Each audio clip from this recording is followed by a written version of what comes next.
ശർക്കര, കുറച്ച് വെള്ളം ഒഴിച്ച് ഉരുക്കിയെടുക്കാം. അരിമാവ്, നെയ്യ്, ഉപ്പ്, ചൂടുവെള്ളം നന്നായി മിക്സാക്കി എടുക്കാം.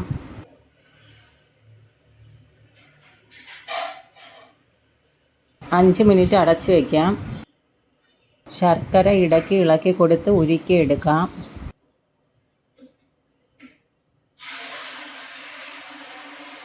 അരിച്ചൊഴിക്കാം.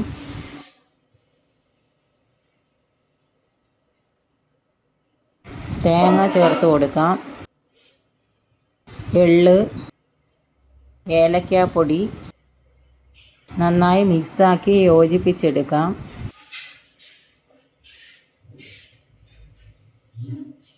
ഇതേപോലെ ശർക്കരയിലിട്ട് വരട്ടിയെടുക്കാം. ഈ രീതിയിലാവുമ്പോൾ ഫ്ലെയിം ഓഫ് ചെയ്യാം. തണുക്കുമ്പോൾ ഈ രീതിയിലാവും.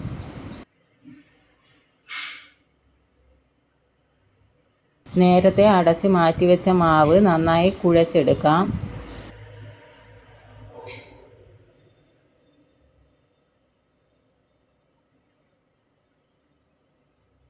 ഇതേപോലെ നല്ല സോഫ്റ്റാക്കി എടുക്കുക. വാഴയില, കുറച്ച് മാവെടുത്ത് ഇലയിലേക്ക് വെച്ച് കൊടുക്കാം.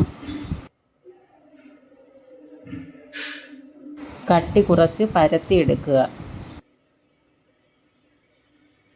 ശേഷം ഉണ്ടാക്കിയ കൂട്ട് ഇതിൻ്റെ മുകളിലേക്ക് ഇങ്ങനെ വെച്ച് കൊടുക്കാം. എല്ലാ സൈഡിലേക്കും ആകത്തക്ക വിധം നീക്കിയിട്ട് കൊടുക്കുക.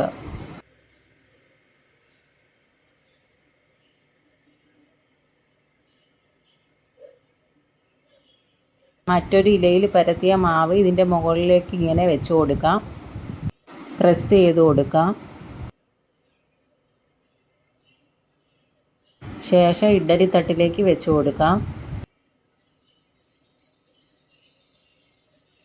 20 മിനിറ്റ് ആവിയേറ്റി എടുക്കാം. തുറക്കാം. എടുത്ത് മറ്റൊരു പാത്രത്തിലേക്ക് മാറ്റാം.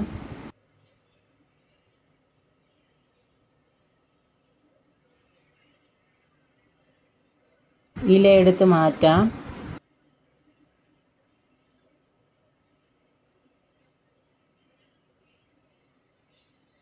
ഇപ്പോഴത്തെ ട്രെൻഡിങ് പ്ലേറ്റ് ഇലയപ്പം റെഡി.